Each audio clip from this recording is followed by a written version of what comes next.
Welcome to the People Stack, the show where we take your insights and distill them into actionable knowledge. Great to be here. Today, we're really getting into offer letter negotiations.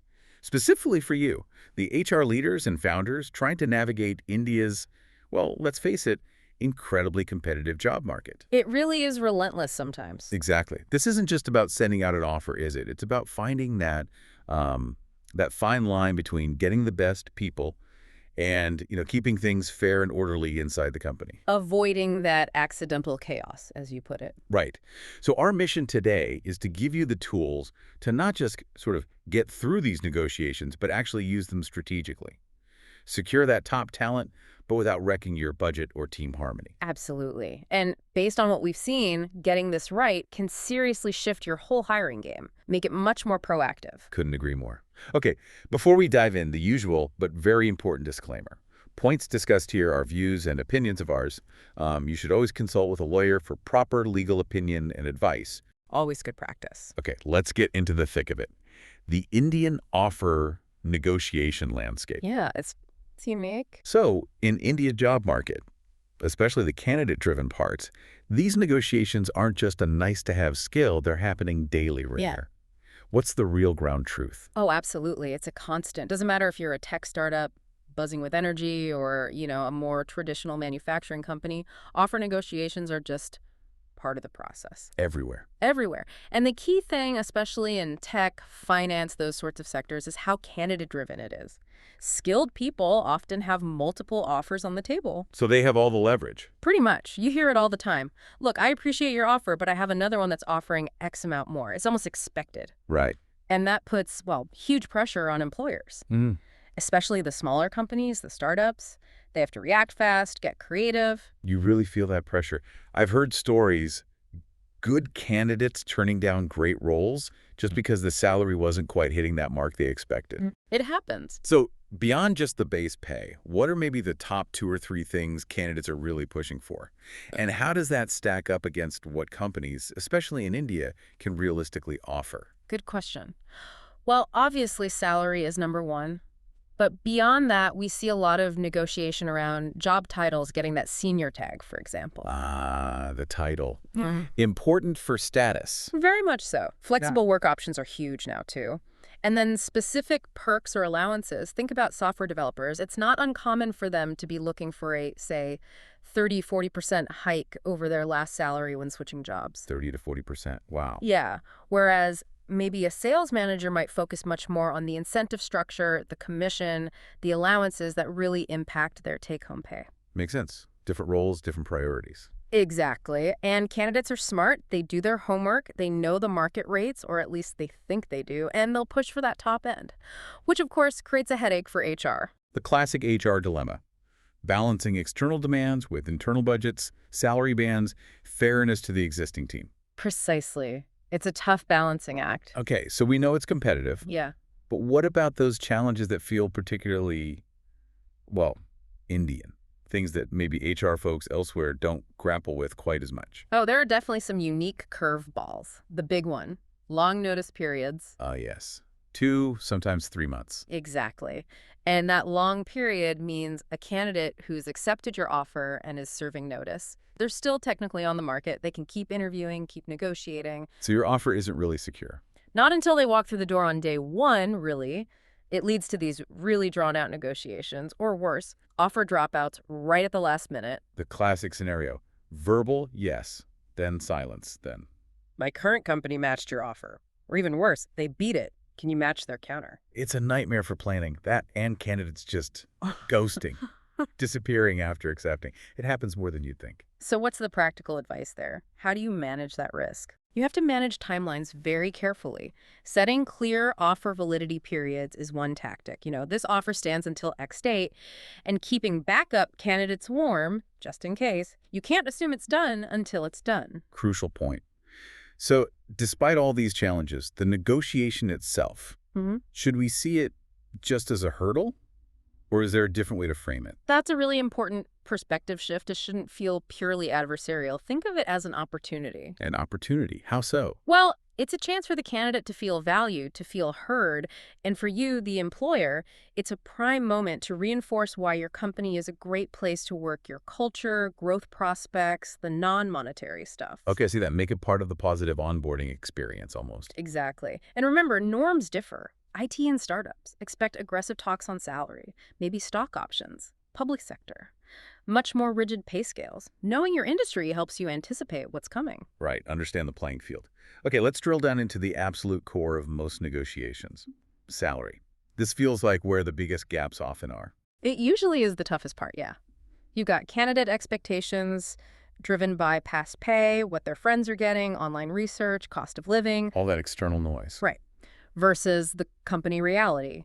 Budgets, internal pay scales, making sure you're fair to the people already on your team, finding that middle ground.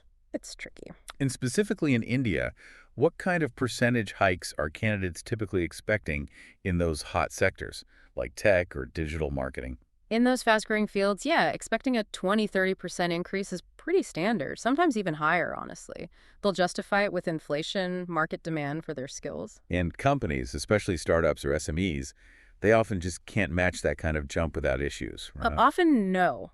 They might have tighter budgets or more structured pay grades that they need to stick to. Going way outside that for one hire can cause real problems down the line. So if you hit that wall, you just can't meet the cash expectation. What levers can you pull? What are the creative strategies? Okay, this is where you can really make a difference. Transparency and creativity are your best friends here. First, obviously, do your research. Know the benchmarks for your industry and location. Table stakes. Absolutely. Then, if the cash ask is too high, start breaking down the offer. Maybe you can't give that extra lack in base salary, but what about a performance bonus tied to clear goals? Okay, so variable pay. Exactly. Or additional allowances, travel, meals, maybe better health benefits. And for startups, equity stock options.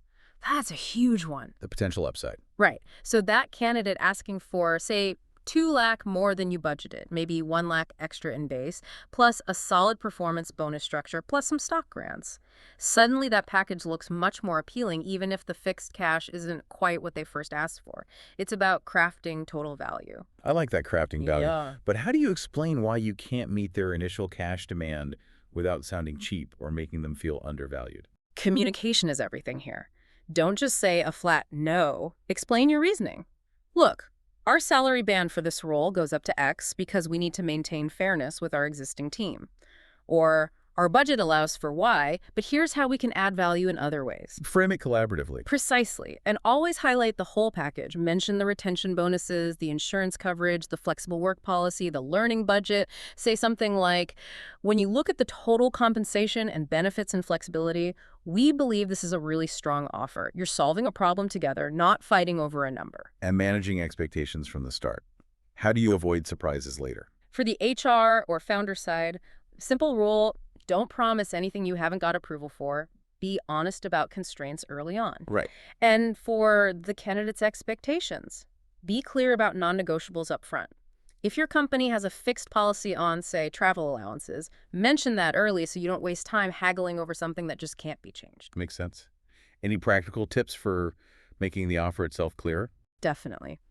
Provide a detailed CTC cost to company breakdown. Explain every component.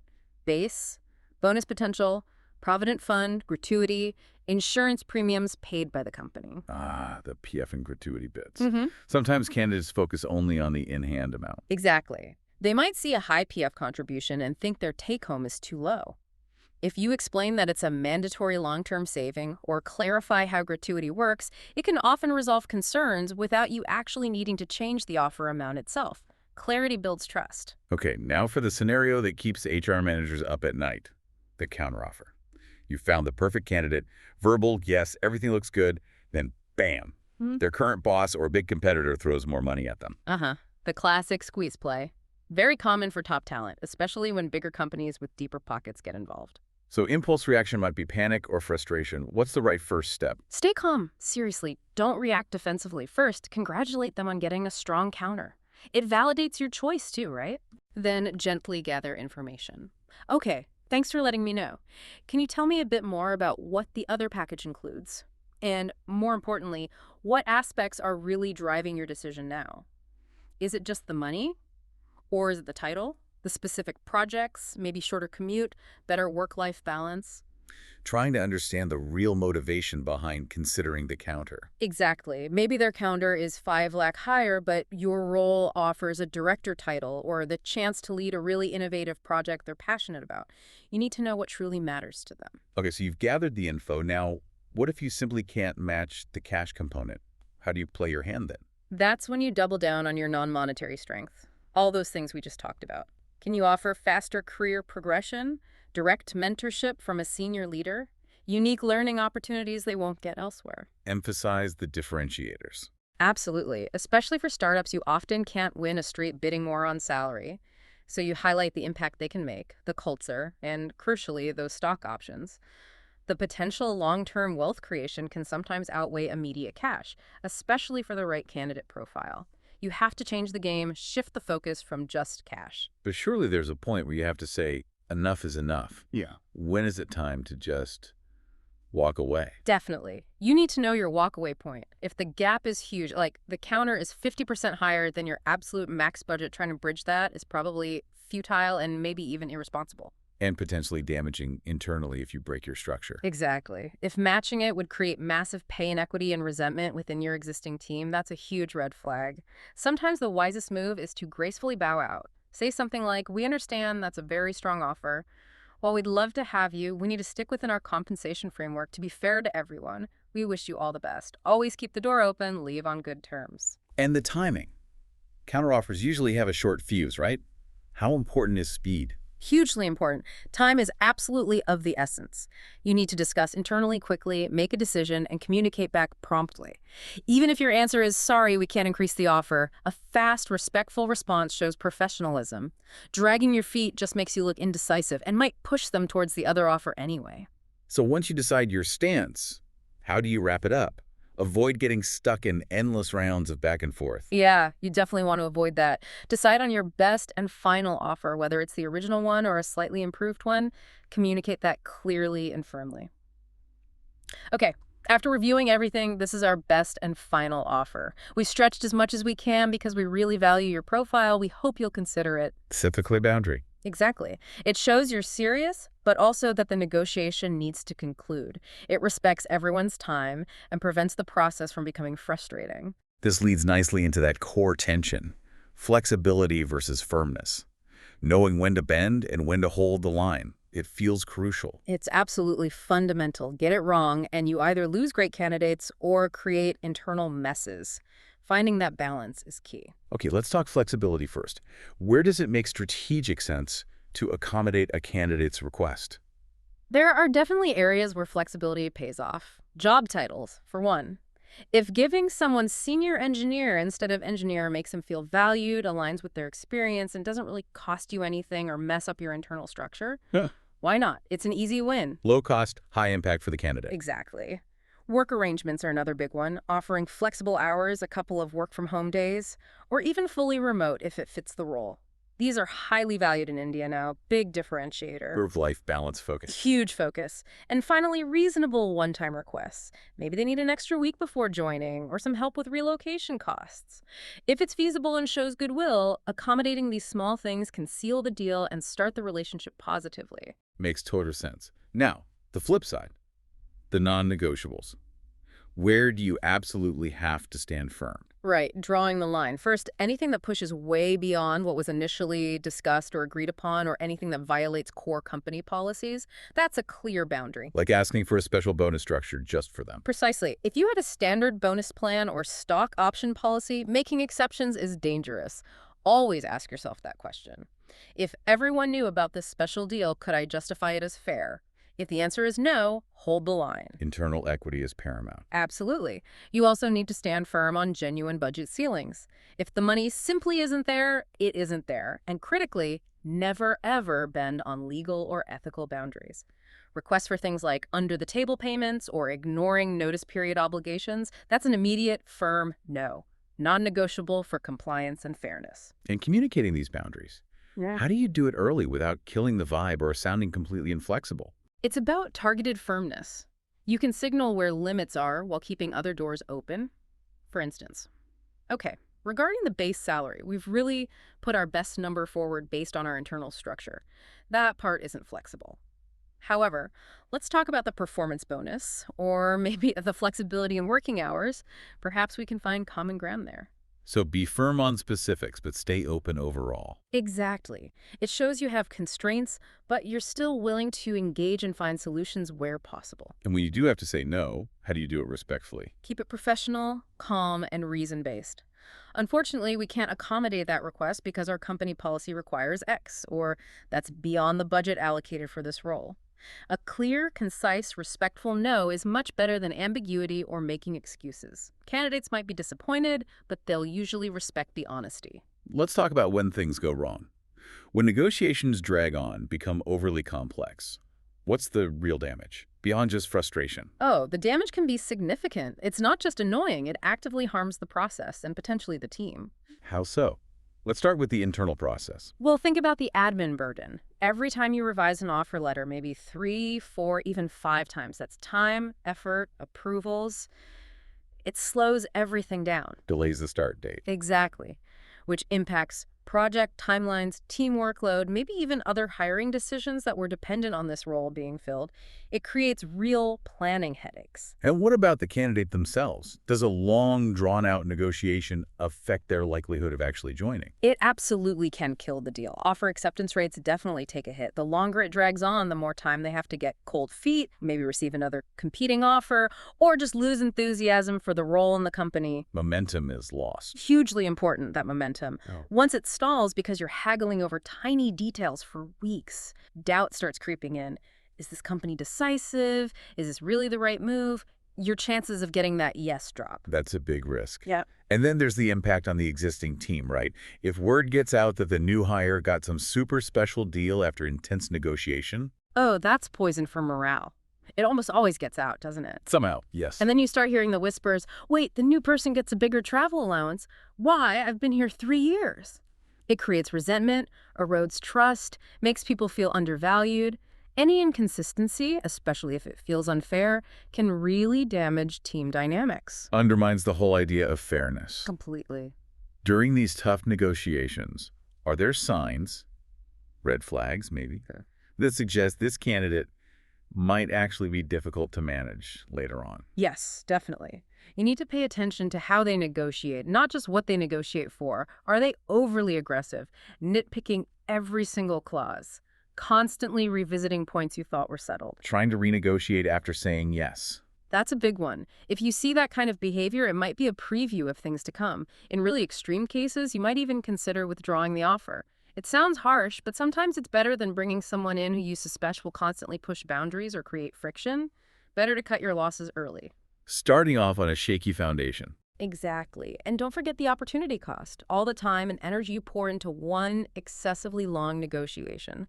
That's time you're not spending engaging other good candidates in your pipeline or working on retaining your current team. Right. And if it falls through after all that. You're back to square one, potentially weeks or months behind schedule, having wasted significant resources. The cost is real. So if you feel a negotiation is starting to spiral, what's the practical step? How do you regain control? Recognize the warning signs early. Don't let it drift. Sometimes the best thing is to politely but firmly set that final offer with a clear deadline. Okay, we've discussed this extensively. This is the final revised offer, incorporating X and Y. We'd appreciate your decision by end of day Monday. Creates clarity and forces a decision. Yes, it brings things to a head. You get your answer yes or no, and you can move forward. Either you secure the hire or you pivot quickly to your backup plan. It stops the bleeding, so to speak. Incredibly practical advice. Yeah. Okay, let's try and pull all this together. To wrap up, can we distill this into some clear do's and don'ts for our listeners navigating these offer talks? Let's start with the positive do's. Sure thing. Happy to. First, absolutely do your homework on compensation. Yeah. Know the market. Know your budget range inside out. Preparation gives you confidence. Be prepared. Got it. Second, do listen actively. Really try to understand what the candidate cares about. It's not always just money. Feeling heard can go a long way. Listen more than you talk, maybe. Good way to put it. Third, do highlight the whole package. Don't just focus on salary. Talk about the benefits, the culture, the growth, the impact, the total value proposition. Not the whole dream. Right.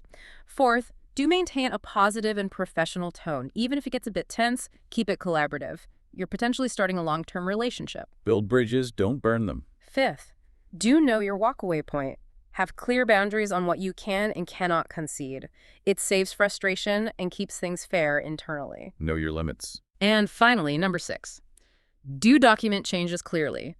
If you agree to adjust something, get it in writing in the revised offer quickly. Avoids confusion later. Clear documentation. Excellent list of do's. Now, what about the don'ts? The pitfalls to avoid. Okay, the don'ts. First, don't take negotiations personally. It's business. A candidate asking for more isn't usually a personal attack. Stay objective. Keep emotions out of it. Definitely. Second, don't make off-the-cuff promises. If you need to check something or get approval, say so. Promising something you can't deliver destroys trust fast. Under-promise, over-deliver maybe. Or at least promise accurately. Third, don't drag your feet. Speed matters. Respond promptly. Long delays make you look bad and give candidates time to look elsewhere. Time kills deals. Be responsive. Fourth, don't concede just out of desperation. Bending rules or breaking your salary structure because you're desperate to fill a role often creates bigger problems later. Stick to fairness. Don't create future headaches. Fifth, don't forget about attitude and cultural fit. How someone negotiates tells you a lot about them. Are they reasonable, collaborative, or overly demanding? Pay attention. Trust your gut. The negotiation is part of the interview, in a way. Absolutely. And lastly, don't ghost candidates. Even if you decide not to proceed after a counteroffer, let them know politely. Protect your employer brand. People talk. Maintain professionalism always. Fantastic checklist. So for the HR leaders, the founders listening, what's the ultimate takeaway message if they remember just a few things from our chat today? Okay, my top few takeaways would be: 1, preparation is power. Know your value, know the candidate's likely priorities, know your absolute limits before you even start talking numbers. Preparation, preparation, preparation. 2, speed and clarity win. Be prompt, be transparent. Quick, clear communication keeps things moving positively and builds trust. Keep it moving. 3, flexibility with purpose. Bend where it makes sense for the candidate and the business, but hold firm where you need to protect fairness and policy. Customize smartly. Strategic flexibility. 4, 1 counteroffer. 1 final offer. Generally, avoid getting dragged into multiple rounds. Make your best case, then ask for a decision. It respects everyone's time. Avoid the endless haggle. 5, consider the big picture.